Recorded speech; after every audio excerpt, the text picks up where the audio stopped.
Bueno, vamos a comenzar hablando acerca de otras inversiones. Primero voy a comenzar con lo que sería la definición que se encuentra en el párrafo 435 de la RT. Las otras inversiones son colocaciones de dinero o recursos que se hacen para ganar rentas o beneficios que no están directamente relacionados con la actividad principal de la empresa. Por ejemplo, no se usan para producir ni para vender. Incluyen cosas como serían las obras de arte o el oro, pero no criptoactivos como sería el Bitcoin. Si su valor depende solo de su confianza del mercado. Un ejemplo sería una empresa textil compra una pintura de un artista famoso para conservarla y venderla en un futuro cuando aumente su valor. Esta pintura es una otra inversión. En el párrafo siguiente dice de que una entidad reconocerá un elemento como otra inversión cuando cumpla la definición general del párrafo 22 y la definición específica contenida en el párrafo 435, es decir, la que mencioné anteriormente. Su medición debe de satisfacer el requisito de confiabilidad y credibilidad y su contribución a los beneficios económicos futuros de la entidad resulte probable.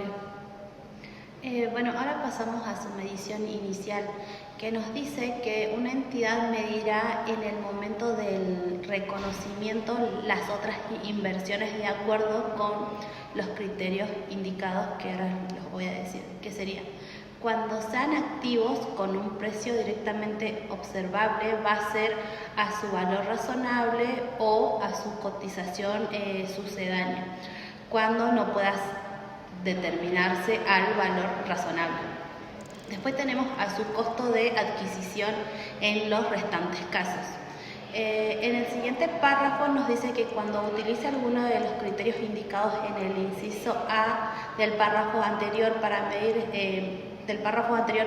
estos activos en el reconocimiento, una entidad imputará a resultados los desembolsos ocasionados por la compra.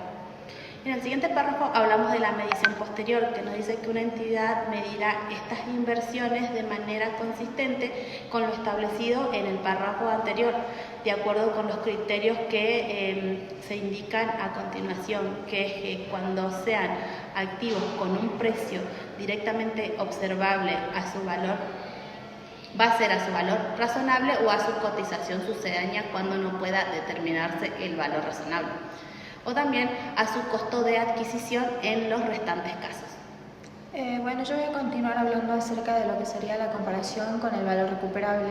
Este dice de que una entidad evaluará a la fecha de los estados contables si es que existen indicios de desvalorización de las otras inversiones medidas por su costo de adquisición.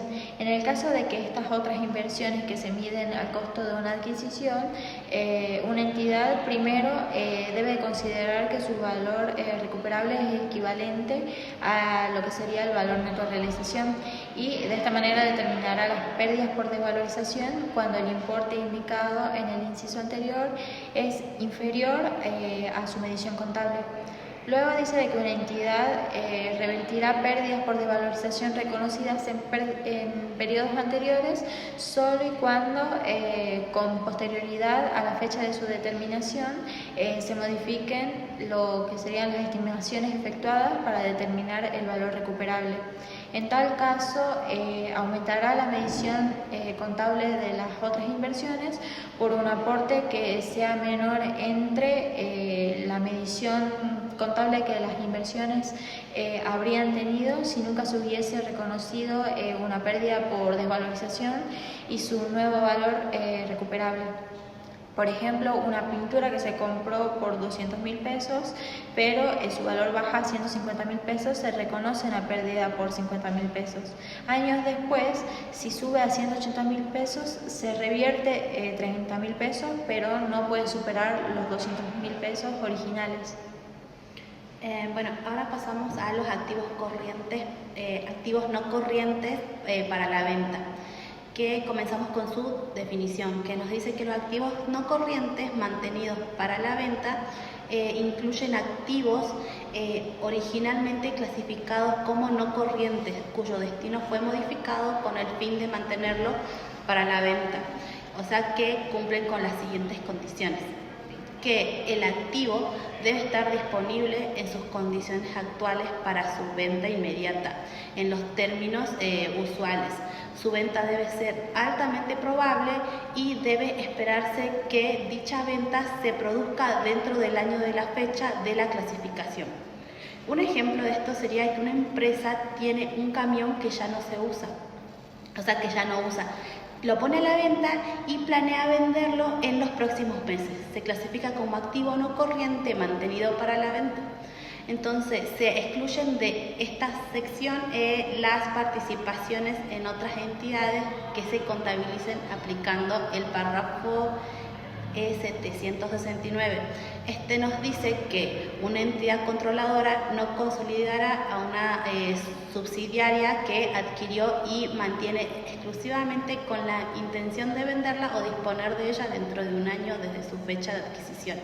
En este caso, una entidad controladora tendrá que contabilizar esta participación de acuerdo con los requerimientos de la sección de inversiones financieras. También podrá extender el plazo de un año si existieran circunstancias fuera de su control que probablemente demanden mayor tiempo para la venta o disposición, como por ejemplo debido a la existencia de obligaciones contractuales con poner partes no relacionadas o disposiciones legales o reglamentarias. En el siguiente párrafo nos hace referencia con relación a los requisitos establecidos en el inciso C del párrafo anterior. Cuando existe un retraso en la venta que esté causado por hechos o circunstancias fuera del control de la entidad y existen evidencias suficientes que la entidad sigue comprometida con su plan de venta del activo, una entidad estará eximida de aplicar el requisito de un año si en la fecha en que la entidad se compromete con un plan para vender el activo existe una expectativa razonable de que otros terceros, o sea, los destinados del comprador, impondrán condiciones sobre la transferencia del activo que ampliarán el periodo necesario para completar la venta y las acciones necesarias para responder a esas condiciones no puedan ser iniciadas hasta después de que se haya obtenido el compromiso firme de comprar y sea altamente probable un compromiso firme de compra en el plazo de un año.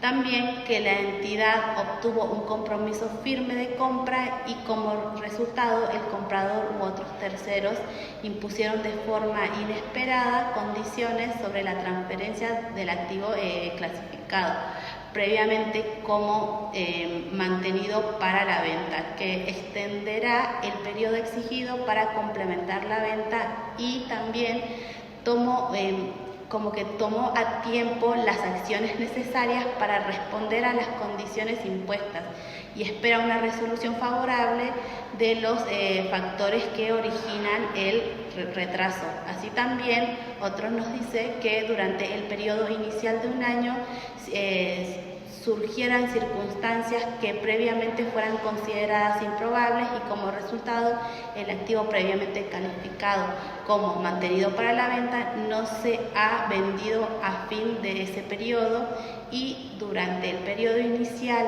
de un año la entidad emprendió las acciones necesarias para responder al cambio de las circunstancias, así como también los activos no corrientes están siendo comercializados de forma activa a un precio razonable dado el cambio en las circunstancias. Y si se cumplen los criterios establecidos en los incisos A y B del párrafo 416, yo voy a pasar a hablar acerca de la clasificación que se encuentra ubicada en el párrafo 418. Este dice que una entidad clasificará un elemento como un activo corriente mantenido para la venta cuando se cumpla lo establecido en los párrafos 416 y 417. Cuando una entidad obtenga el control de un activo que bajo otras circunstancias habría clasificado como parte de algún rubro del activo no corriente, exclusivamente con el propósito de su posterior venta, se clasificará dicho activo como mantenido para la venta en la fecha de adquisición, solo si cumple con los requisitos establecidos en el párrafo 416 y 417 en esa fecha, o si es altamente probable que los requisitos establecidos en estos párrafos no cumplidos y a esa fecha se cumpla dentro de un corto periodo tras la adquisición. Por lo general sería en los 3 meses siguientes. Un ejemplo sería el camión se incluye en ese rubro solo si efectivamente está a la venta y se espera venderlo pronto. Bueno, pasamos a la medición inicial, que nos dice que una entidad medirá inicialmente sus activos no corrientes mantenidos para la venta desde el momento de su clasificación como tal por el menor de los siguientes importes. O sea, que la medición de acuerdo con la política contable aplicada hasta el momento de la reclasificación y también su valor neto de realización. Cuando pasamos a la medición posterior, nos dice que una entidad medirá posteriormente sus activos no corrientes mantenidos para la venta desde el momento de su clasificación como tal por el menor de los siguientes importes, que es su medición contable según establecido en el inciso A del párrafo 420 y su valor neto de realización. En el siguiente párrafo nos dice que sin perjuicio de lo indicado en el párrafo anterior, una entidad reconocerá una ganancia por cualquier incremento en el valor neto de realización hasta el límite de la pérdida por desvalorización reconocido a partir de la clasificación del activo no corriente como mantenido para la venta o antes de dicha clasificación.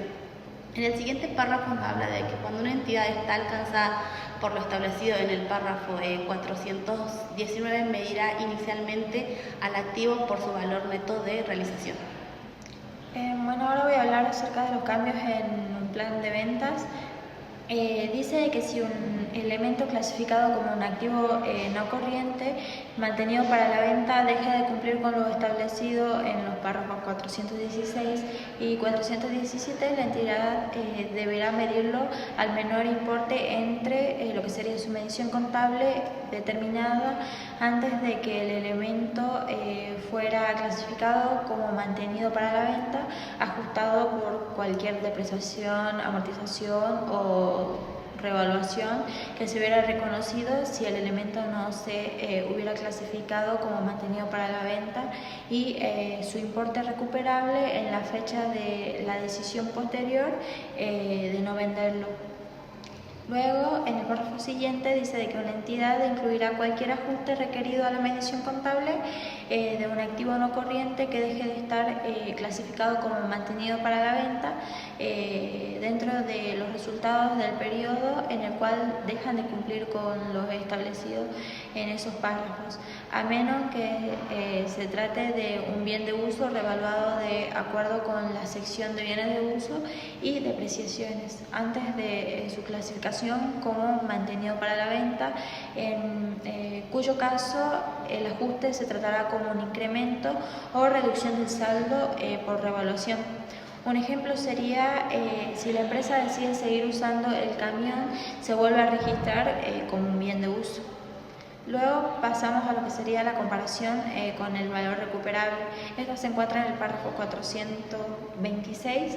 Debido a la aplicación del párrafo 421, una entidad no necesitará comparar la medición contable con el valor recuperable de estos activos. Bueno, ahora pasamos a los pasivos ciertos en moneda. La definición nos dice que a los fines del tratamiento de los pasivos referidos en esta sección, una entidad deberá considerar las siguientes definiciones. Los pasivos ciertos en moneda son pasivos caracterizados por la inexistencia de incertidumbre sobre su cuantía y vencimiento, que representan una obligación de entregar sumas de efectivo equivalentes de efectivo o créditos ciertos en moneda, siendo ineludible la salida de tales recursos económicos. Se excluyen los pasivos que se contabilicen aplicando la sección de instrumentos derivados y operaciones de cobertura. Un ejemplo sería cuando una factura de proveedores por 500.000 con vencimiento en 30 días sería... Bueno, ahora pasamos al reconocimiento, que nos dice que una entidad reconocerá un elemento como pasivo cierto en moneda cuando se cumplan las definiciones generales del párrafo 23 y la definición específica del párrafo anterior. Después también nos dice de que, por ejemplo, cuando se produzca el evento contemplado en alguna ley o reglamento que origine una obligación de entregar sumas de efectivo equivalentes de efectivo u otros activos financieros. Como por ejemplo cuando llega una factura por compra de mercadería, se reconoce la deuda con el proveedor. Bueno, yo voy a pasar a hablar acerca de la medición inicial de los pasivos ciertos en moneda, originados por la compra de bienes o servicios. Este dice de que una entidad medirá inicialmente los pasivos ciertos en moneda, originados en compra de bienes o servicios entre partes independientes, primero al valor de contado de la operación cuando pacte componentes financieros explícitos, luego a su valor nominal cuando no se agregue componentes financieros implícitos, de acuerdo con lo establecido en el apartado en segregación de componentes financieros implícitos, o al valor descontado de los flujos de efectivo futuros, o al precio contado cuando se agregue componentes financieros implícitos, según lo establecido en este apartado que mencioné anteriormente, que sería el de la segregación de los componentes financieros implícitos.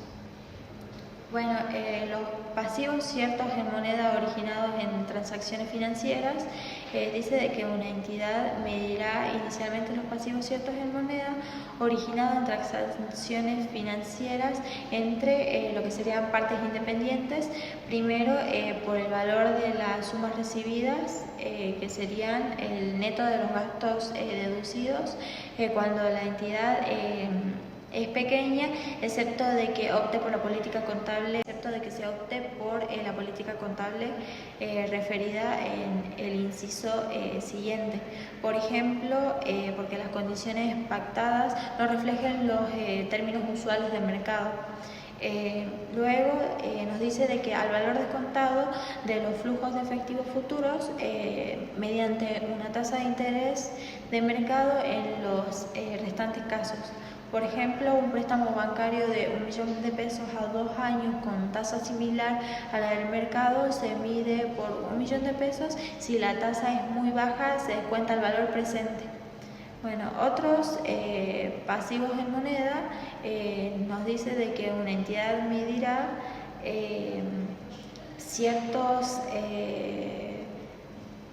medirá pasivos ciertos en moneda entre partes independientes del siguiente modo. Primero, al valor de contado de la operación cuando pacte componentes financieros, luego a su valor nominal cuando se agregue componentes financieros implícitos, de acuerdo con lo establecido en el apartado de segregación de componentes implícitos, también al valor descontado de los flujos de efectivo futuros o al precio de contado. Medirá en moneda provenientes de transacciones entre las partes relacionadas de acuerdo con alguno de los siguientes criterios. Primero, según las condiciones pactadas el valor descontado de los flujos efectivos futuros o al precio contado cuando se agregue componentes financieros implícitos según los establecidos en el apartado de segregación de componentes financieros implícitos, al valor descontado de los flujos de efectivo futuro. Este surge de transacciones financieras, también de la tasa de interés pactada cuando difiere significativamente del tipo de mercado para transacciones similares, al menos una de las cuotas pactadas vence en un plazo mayor a 12 meses, contando desde la fecha de la operación, cuando una entidad opte por la... Bueno, vamos a comenzar hablando acerca de otras inversiones. Primero voy a comenzar con lo que sería la definición que se encuentra en el párrafo 435 de la RT. Las otras inversiones son colocaciones de dinero o recursos que se hacen para ganar rentas o beneficios que no están directamente relacionados con la actividad principal de la empresa. Por ejemplo, no se usan para producir ni para vender. Incluyen cosas como serían las obras de arte o el oro, pero no criptoactivos como sería el Bitcoin. Si su valor depende solo de su confianza del mercado. Un ejemplo sería una empresa textil compra una pintura de un artista famoso para conservarla y venderla en un futuro cuando aumente su valor. Esta pintura es una otra inversión. En el párrafo siguiente dice de que una entidad reconocerá un elemento como otra inversión cuando... Bueno, ahora seguimos con la medición posterior, que nos dice que una entidad medirá los pasivos ciertos en moneda al costo amortizado cuando se pactó componentes financieros explícitos o cuando se segregó componentes financieros implícitos en el momento de su reconocimiento. Esto según lo establecido en el apartado que dijo mi compañera de segregación de componentes financieros implícitos. Después, en el momento de la medición inicial, la entidad aplicó el inciso B del párrafo 460. Después tenemos al valor nominal en los restantes casos.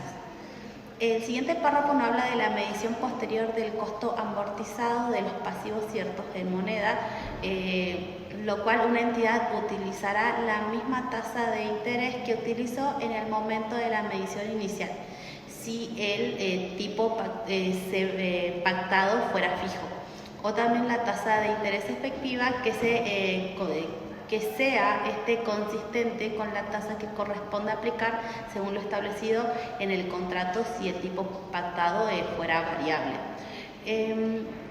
También nos dice que para el tratamiento contable de los componentes de pasivos ciertos en moneda, una entidad deberá contemplar en tanto resulten pertinentes y no contradigan lo establecido en esta sección, otras disposiciones de esta resolución técnica o de otras normas contables, como por ejemplo la medición de valores corrientes, la medición en moneda extranjera o el tratamiento de componentes financieros, también la expresión de los estados contables en moneda de cierre en un contexto de inflación.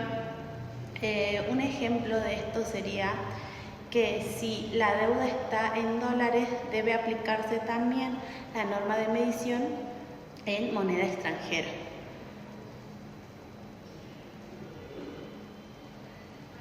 Bueno, ahora voy a continuar hablando acerca de la sección de los pasivos ciertos en especie. Este se encuentra ubicado en la RT 59 a partir del párrafo 477.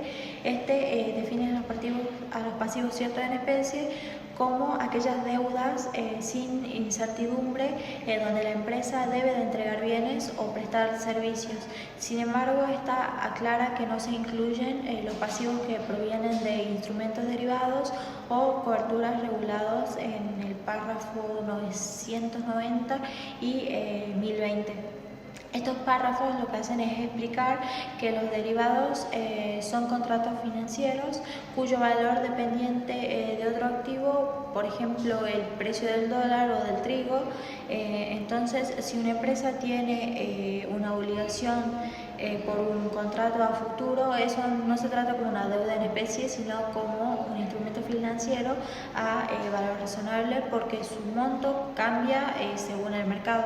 Por ejemplo, un ejemplo sería un pasivo cierto en especie. La empresa de alimentos es una SA y debe de pagar una deuda entregando 500 cajas de galletitas a su proveedor. Primero se registra como pasivo en especie.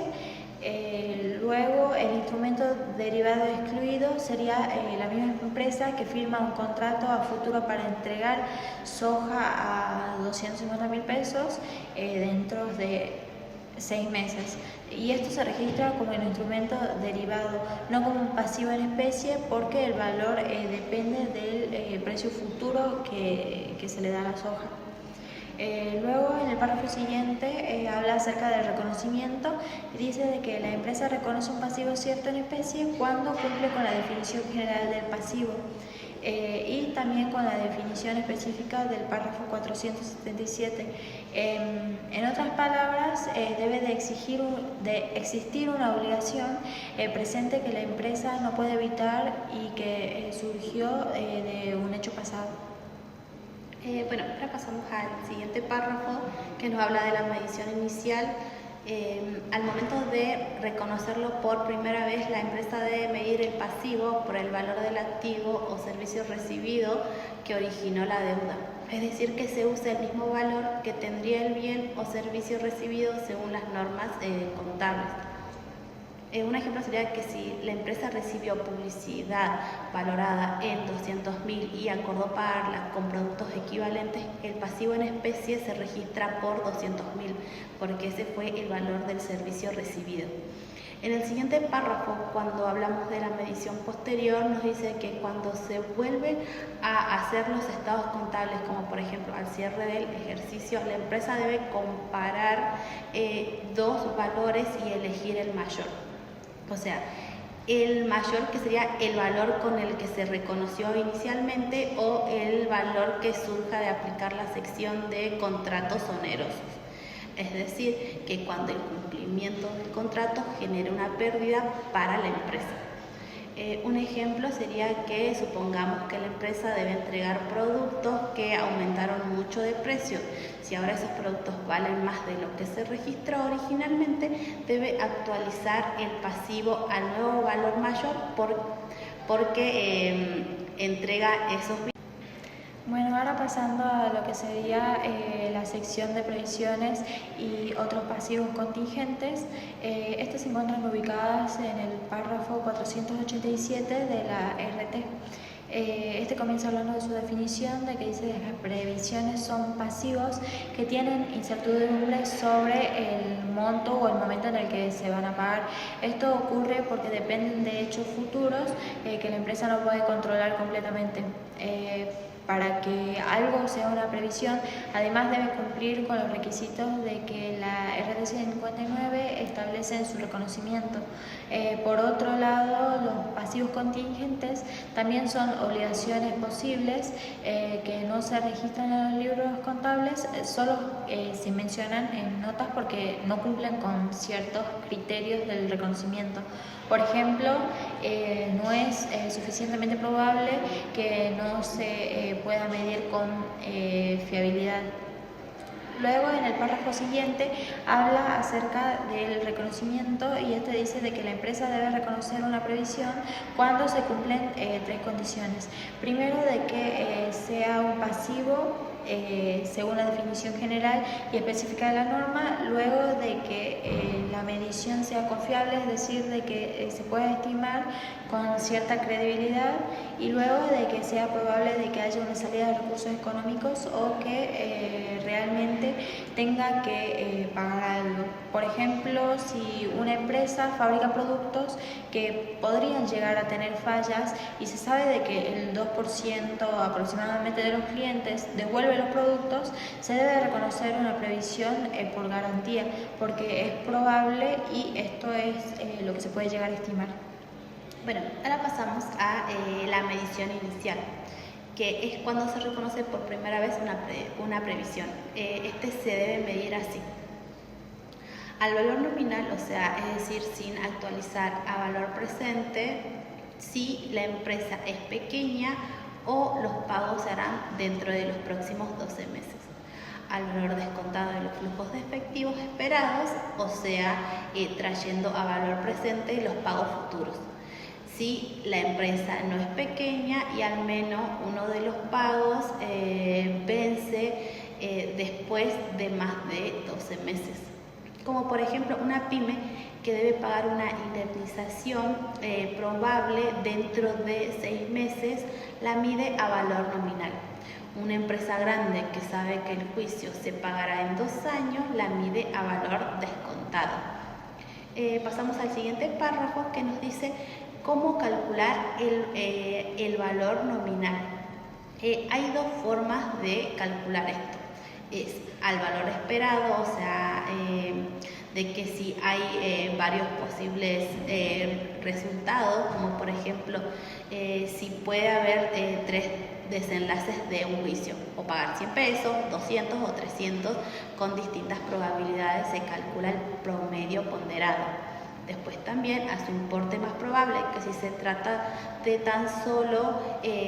se trata de un solo hecho específico, como por ejemplo, si hay una demanda por uso indebido de marca, lo más probable es pagar 150.000 y ese es el importe que se registrará. En el siguiente párrafo nos habla de la medición posterior, que son que las previsiones deben revisarse en el tiempo y volver a medirse con los mismos criterios que al inicio. O sea, al valor nominal si la empresa es pequeña o si se pagará dentro de 12 meses, o al valor descontado si es una empresa grande y el pago ocurrirá después de 12 meses. Como por ejemplo, si después de 6 meses la empresa obtiene una nueva información y el monto probable del juicio cambia, debe ajustar la previsión según estos nuevos datos.